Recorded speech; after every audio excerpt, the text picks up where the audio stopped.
Hello from the Hoboken Historical Museum. We're streaming out live from Facebook, YouTube, and Twitter. Tonight we'll have our artist talk with Donna O'Grady. My name is Bill Curran. I'm the Museum Associate here. Please feel free to chat with us. Donna's show opens this Sunday. I hope you'll join us for August 1st, Sunday from 2 to 5. It's called Light at Play in Hoboken, New Paintings by Donna O'Grady. Again, please feel free to chat with us. We'd love to know your comments. We'll try to do our best to respond. And also we consider YouTube our home base. So if you miss any programs, please check that out for past shows. On that note, I'd like to welcome Donna. Thank you so much for coming. Thank you. How are you doing this evening? Very good, very good. Maybe to begin, you could tell us a little bit about yourself. Sure. So I'm a local artist here in Hoboken, and I've been here since about 2002. I live locally, and I have a studio at the Newman Leather Building, which is on the other side of town. And I paint a lot of Hoboken. And I also paint a lot of water scenes. And I have some artwork in a gallery in Ocean Grove, New Jersey. So been painting for years, since I was a kid. So you knew as a little child you wanted to be an artist? I always wanted to be an artist, but I don't know. My mom sort of thought, I don't know if you can make a living off of that. So I sort of had a career in technology, and I painted on the side. And now I'm painting more and more. So almost full time, it sounds like. Mm-hmm. Yes, it's I get, it relaxes me. I put an audiobook on, and or I just listen to talk radio, and I paint in my studio, and it's just very calming and relaxing for me. And I bring my little dog Asher with me, and he hangs out. He sleeps most of the time, so which is good, because I don't want him like running around with paintbrushes in his mouth or anything like that. So I met him a few weeks ago. Did you ever paint him? No. Everybody always asks that too, but I think I need to. I think I need to. In your show, you have 14 new paintings. Some are oil on canvas, some are on tin.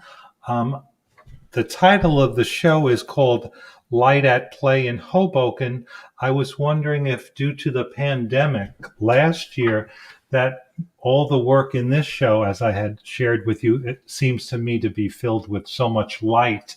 Is it because 2020 was so dark? Even though it was dark, I was inspired by, Hoboken sort of changed. There were a lot of streeteries, which are still out there now. And at night, walking around Hoboken was just very warm, and you get a glow of the lights, and I just, looked around, and Hoboken sort of had a different look and feel to it, with all the streeteries. The eateries? Streeteries. Oh, they call them eateries downtown. But so you're saying that's kind of where the happenings That's what was inspired, happening. Yes. Mm-hmm. Interesting. And then I started looking at some like night skies, like that one there. And you can see the clouds, so it's getting dark there, and you can see, just the sunlight fading away there. And you'll see, this is Park Ave, and you'll see some darkness over, that's at night also, when you have the glow of the street lights. And this here is Johnny Pepperoni's. That was the first one that I attempted to do, a nocturnal scene. Beautiful. Did you let them know that it's for sale? They're coming. Oh, beautiful. On Sunday, yeah. May I ask you, I think you had shared one of these as your apartment. Do you paint plein air too, like on location, or is it strictly from photographs or mixture? It's a mixture, but most of the time I am taking photographs lately. You know, I to paint on the street, you have a lot of people coming up to you, and with the whole pandemic and everything, I sort of would have rather just to hide in my studio. So, yeah, I share my studio space with a studio mate, and it's a great space. It's a great environment, and I'm very inspired by all the creativity in the building of Newman Leather. So I'm very happy to be in there, and it's very relaxing for me. And I don't have to carry a lot of stuff around too, so that works out. Talking about Leather Newman building, how is it doing? Like, I know there was some talk about remodeling, or is it still going to be intact for a long time, hopefully? Well, I'm hoping that it stays the same for a while. I mean, I did see the plans. It's beautiful what they're going to do. But I know these things do take a long time. Did they show them publicly to everyone who has a studio there? I missed a few of the meetings, but I had seen them. I had seen them.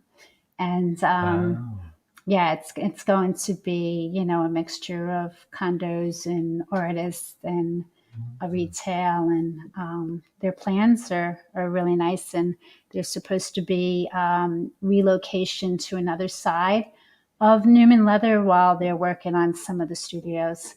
So, but who's to say when that's going to happen? Right. May I ask, are they going to keep the current building intact and just build like around it, or yeah, I think cut the and facade paste? stays, but they're making it look very pretty. I don't know if you've seen the Wonder Lofts.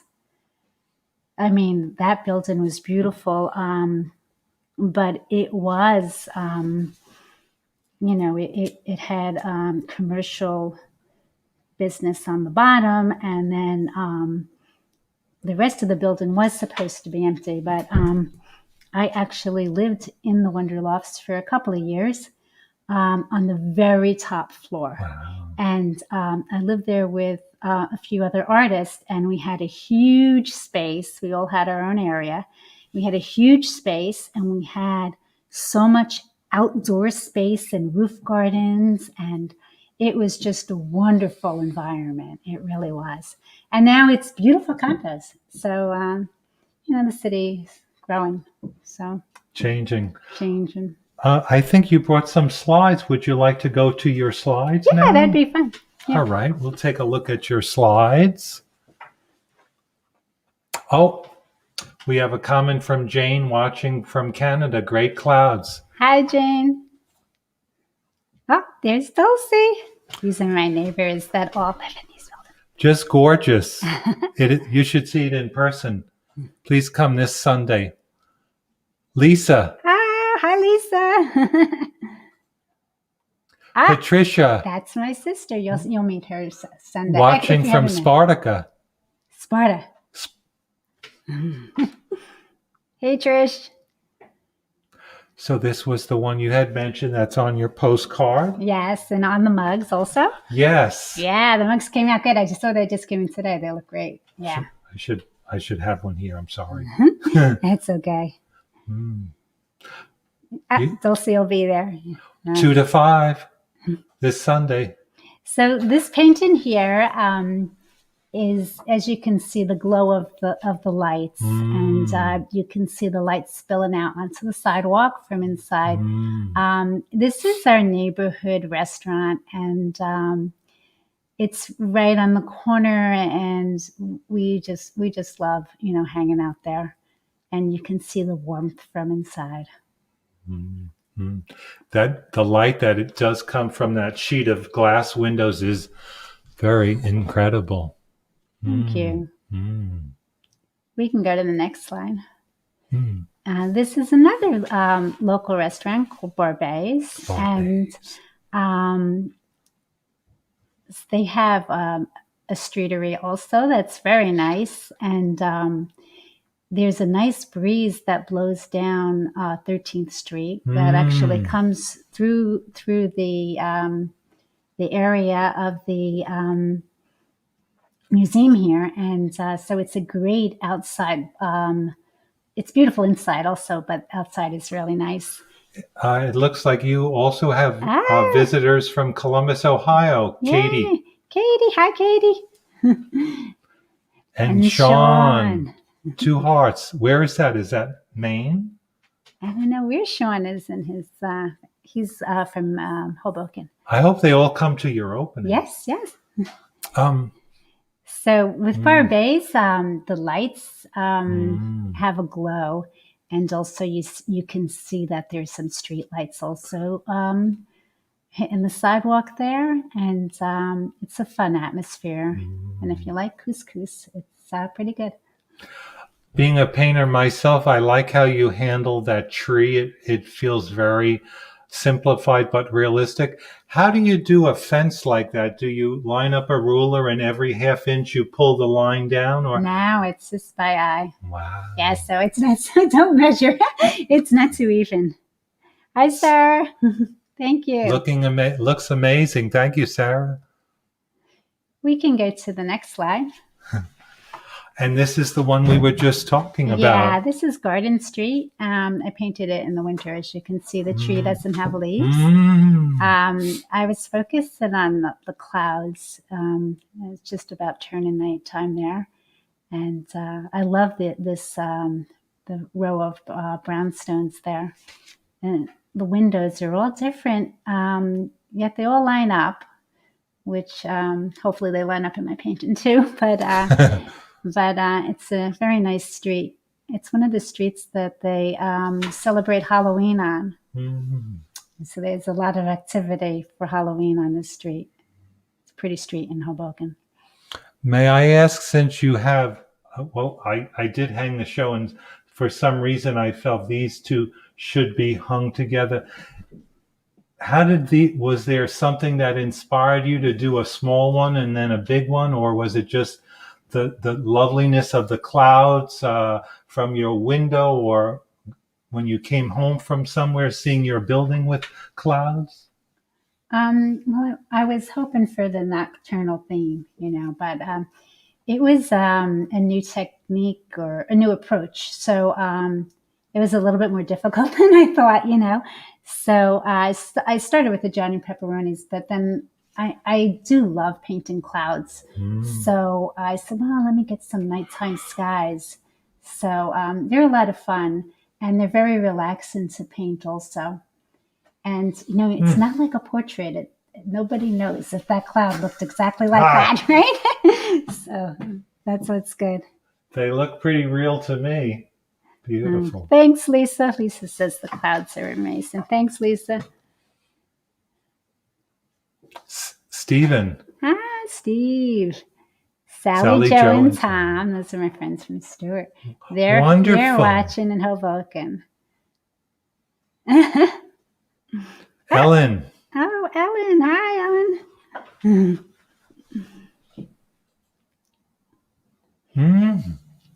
Now, this is a tin, and my last, about 5 years ago, I had an exhibit here at the museum, and most of them were on tins, most of the paintings. And I have 4 small tins in this show. And the tins, if I don't purchase them from a place in the city, then myself having to clean them and everything is a lot of work. So I've pretty much, plus painting on a canvas is easier than painting on a tin. But I do have 4 small tins in the show, and this is the light rail in Jersey City, actually. Next town over. Thank you, Phyllis. Absolutely gorgeous.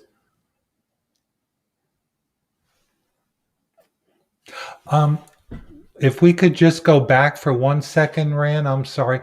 When you start on a tin, do you need, similar to a canvas that's raw, do you need to gesso the area you're going to paint, Yeah. or like? So there's two things that I do.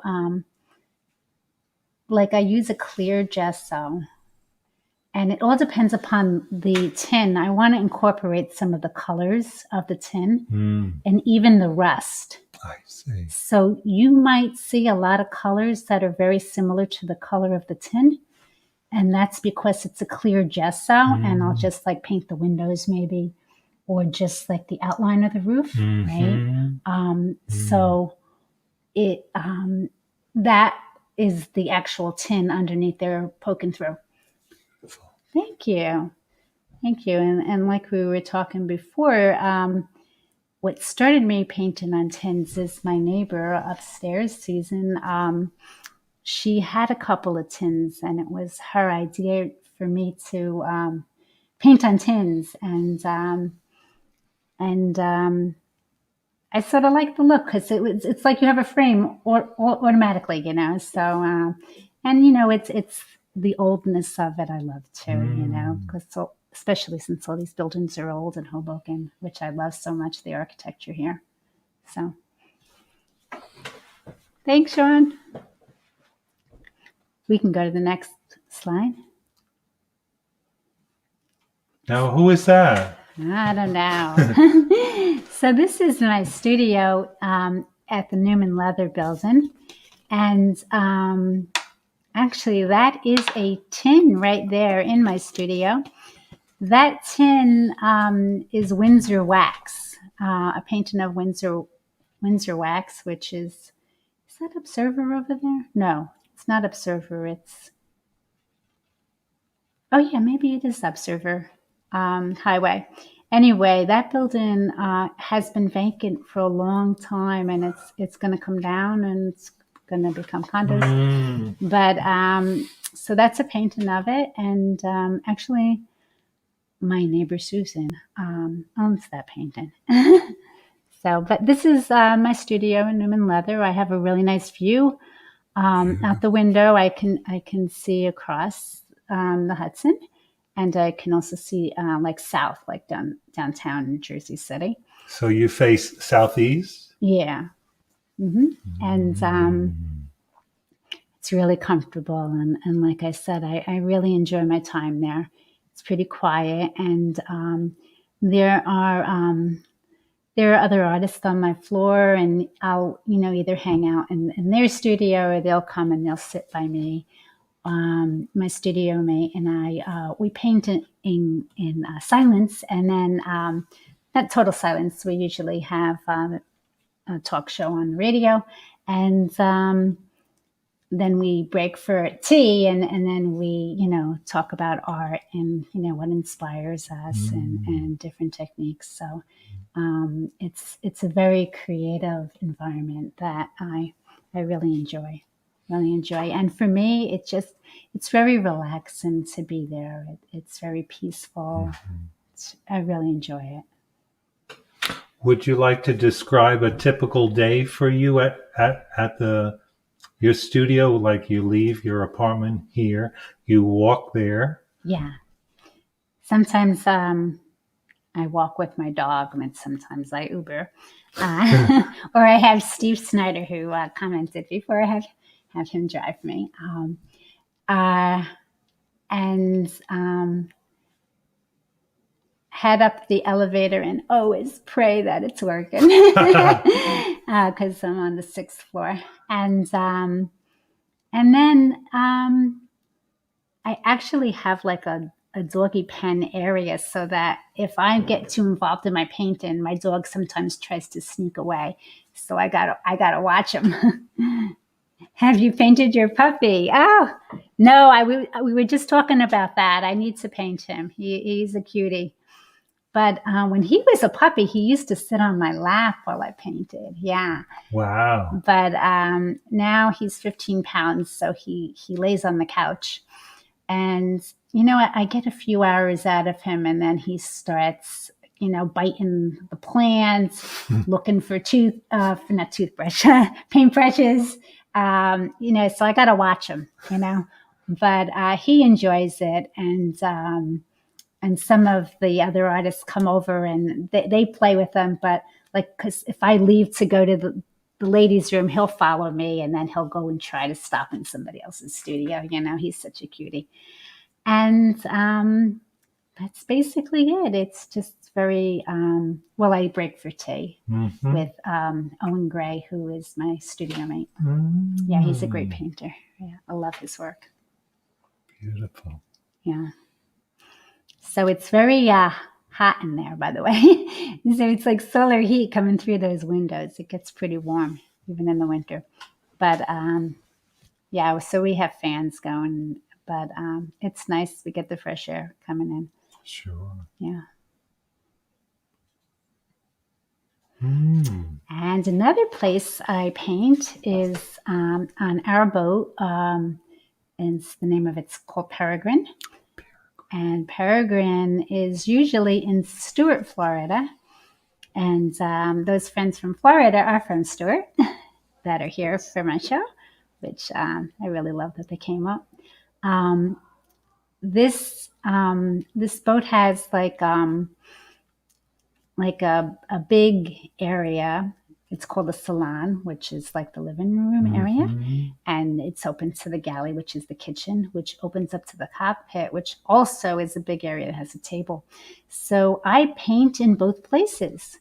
I paint on this boat and I paint in, so I keep double sets of paints. Yeah.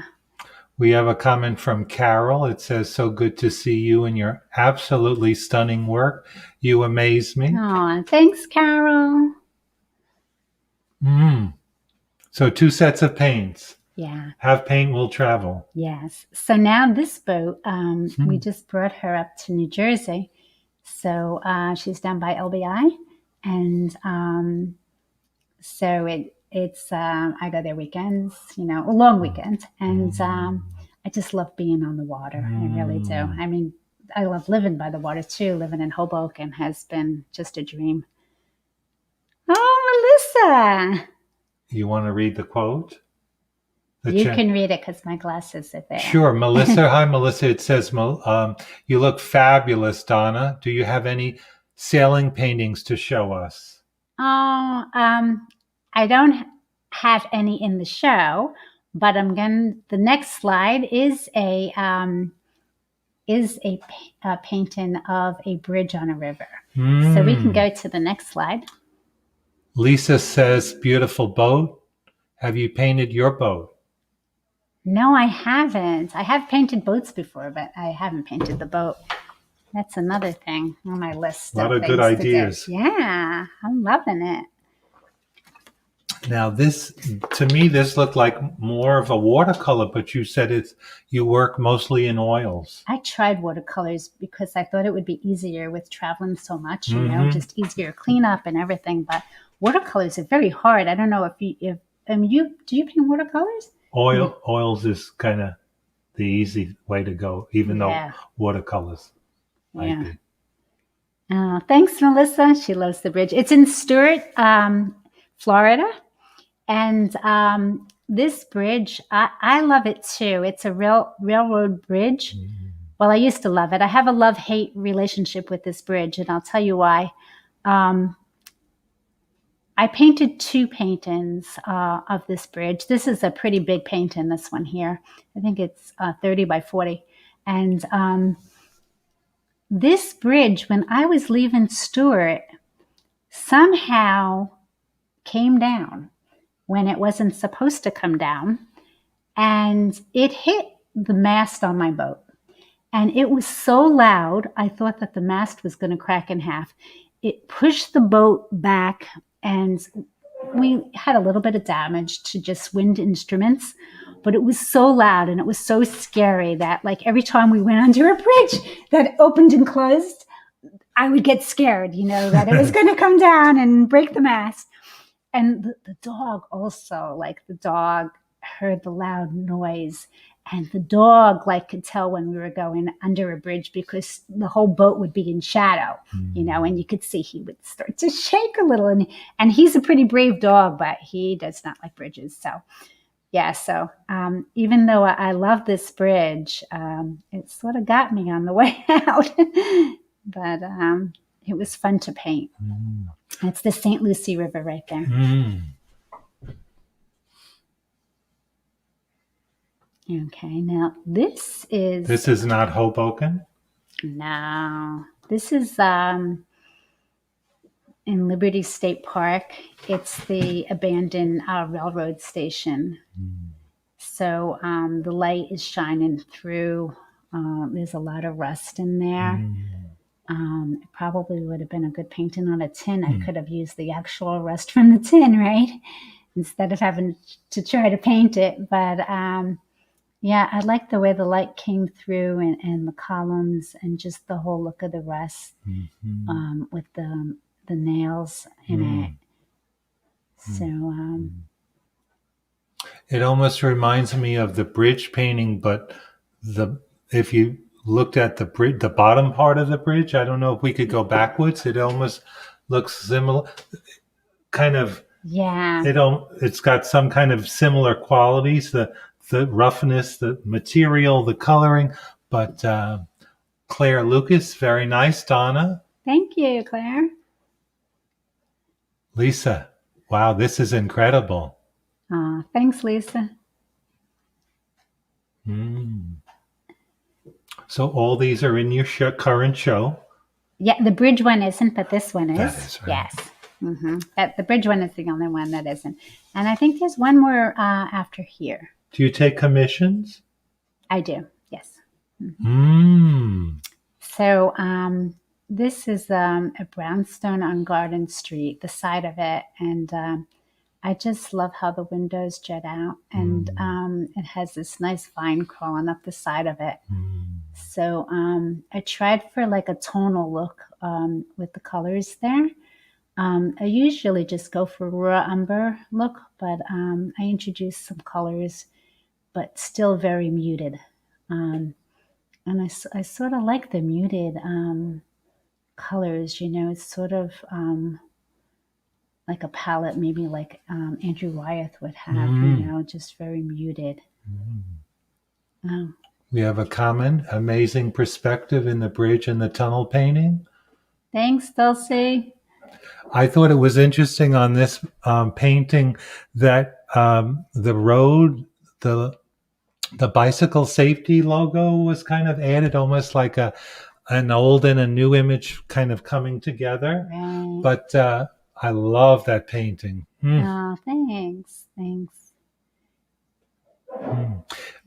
It is a little easier when one paints and say there are 7 blues and maybe just one red, like you were just talking about, like a limited palette and more. Everything is in a similar color scheme. Right. Yeah, I sort of like to keep things that way, and I do like a limited palette also. With the nighttime scenes, it was not in my comfort zone as far as the palette, because I sort of do paint a lot with the raw umbers, and and the reason why I started with the raw umber paintings is I had gone to school at the Art Student League in the city and the School of Visual Arts. And at this School of Visual Arts, we did a lot of portraits, and you would start with an underpainting. And the underpainting was always done with like raw umber, and then the actual tone of the canvas would be the lightest part, like that you would wipe away. So you would paint everything dark and then wipe out the lights. And this way you can get all your values in. So with a painting, like if the values are correct, you will recognize what it is, It could be,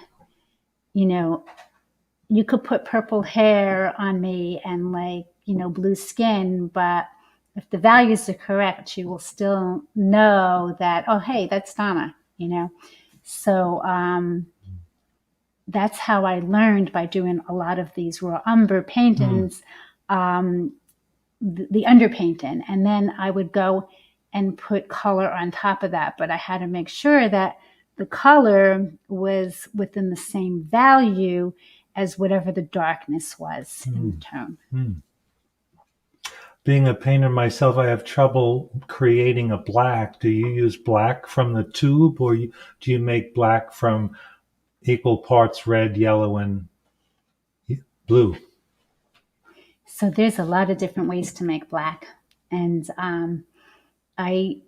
if I use black from the tube, it's never alone. I always add a red in it or a blue in it. Plus, I don't know if, like, I have paintings that are like 20, 30 years old. And, back then I might have used black from the tube because I can tell when it dries, that black flattens. And if you even like my favorite painter, John Singer Sargent, he's got a lot of black, like, that painting of the lady where she's sideways. Well, the whole back is black in her dress. Is that Madame X? Yeah, I think so. Yes. And that black is still good because it's not just black. Because black itself just dulls out. It needs another color in it. And you can make black by not even using black, right? You can use alizarin and another color, So it's not as black. You might still need to put a little black in it, but that's what I try to do. Sounds like you'd be a great teacher with all this knowledge. Do you give classes? No, I never have. No. Nope. Do you have a favorite painting in the exhibition? Yeah, I do. I think it's it's this one over here, Garden Street. Yeah. We've talked about it, but is there some particular reason, or? I like those brownstones, and I really enjoyed painting those clouds. So, yeah, I think that's probably my favorite one. And then my second favorite, I think, would be that on the same street, that brownstone. I like that one also. Yeah. With the windows. Yes. Beautiful. Yeah. And also you have one self-portrait in the show. Yeah. How did that come about? I think the title is called Veil of Confusion. Right. It looks like you're breaking out of, you're having a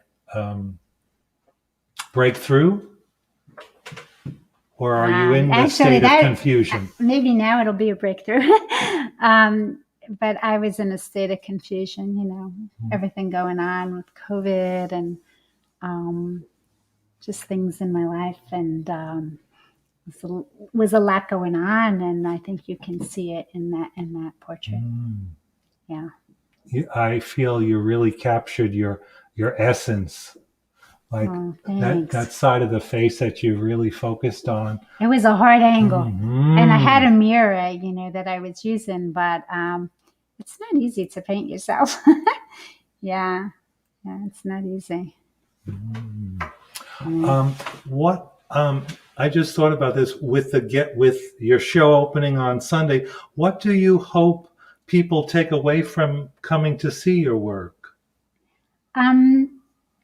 I mean, just like when I come to the museum, I love looking at photographs of, places that I've been, and looking at them in a different way. Like when I look at old photographs here, I'm like, oh yeah, that's what that looked like at that time. Yeah, we still have some of the molding in that building, and some of the characteristics. I hope that people, look at my paintings. I have a couple of Elysian Park, and during COVID, Steve and I would meet his daughter there, and we would do a little picnic, under the trees, and the leaves are so beautiful, and you have the view in Manhattan. So they're just, some of my favorite places, and I'm always inspired by this town, just you just take a different street and you always learn about something new, a different building that you never saw, and or just the way the light hits something, so there's lots of things to paint in Hoboken. It definitely is. Definitely. Yeah. Did you paint the bicycle with the city in the background on location? It looks so warmly. I want to say yes, but I didn't. I didn't. But I do like that bicycle. Yeah. That bicycle looks like a bike that would be really down the shore instead of down here, here, though. But do you have to, when you're working on tin and the tin is already a brown or a white, do you have to make a lot of adjustments, like the fire escape, to kind of make it work with the already established colors on the other side of it? I do. You have to. So I have to have something that sort of brings out the tin. Otherwise, it'll look like just a framing of a picture, right? So I definitely need to. So those little kind of tops of the windows kind of mirror the same color? Yeah, they're a little grayer. That's my apartment, actually, with the fire escape there. And they're a little grayer than that, but I had to make them match bring in the tin a little, because I really don't have any color that's bringing in the tin. But the tin also has that dark color in the grooves, and that sort of matches the windows. And the line of the ladder, maybe? Yeah, right. Yeah. So this is kind of a self-portrait too. This is your apartment? Yeah. So are you in your backyard? Is this the back? Yeah. So we have a great backyard. It's got a nice pool, heated pool. Yeah. So all the brownstones on one side and the other side share this pool in the middle. So made lots of friends that way, and great neighbors and good relationships. So, by that pool, I look up a lot at these, because it's narrow, so I look up at the back of the fire escape. Yeah. Beautiful. Thank you. Thanks. Something about windows and fire escapes and shadows. I see you have some shadows there. Yeah. I love to put a blue color in the shadow, because we do see a lot of that, especially with the sky. The sky is above and it's reflecting off of what you see. So it kind of picks up that blue sky shape on the top left. Yes. Yeah.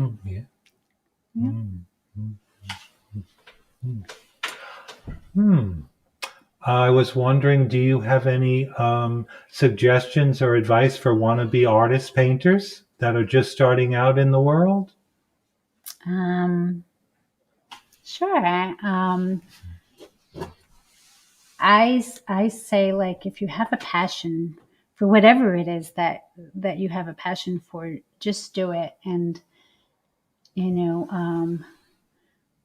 I had wished I had focused more on it. I always painted my whole life, but I had wished that I had focused more on it. So I say go for it. Do what makes you happy. Life is short. Follow the heart. Yes, definitely. Do you have any shows coming up? Anything that I didn't ask that you might want to share with the audience? I have a show this Sunday here. Yes. No, not that I. We have one. Dulcie. Dulcie, can't wait to see all those at your show. Please do come. The show is this Sunday from 2 to 5 here at the Hoboken Historical Museum. And Sarah says, it is never too late. I'm 62 and now a freshman at a university. Wonderful. Oh, good for you, Sarah. Also, if I could just put a plug in that, including your show, we will be having our main exhibition show downstairs, which is called History of Washington Street, the Avenue, Please come. I hope you'll enjoy that exhibition too. But do come this Sunday for Donna's new show, Light at Play, in Hoboken from 2 to 5. We also want to thank our sponsor, the Hudson County Office of Cultural and Heritage Affairs. Thank you so much. We couldn't do it without you. And thank you all for joining us tonight. Thank you. We also do Hoboken Talks. That's on Thursdays. Please come next week. It will be Steve Zahn.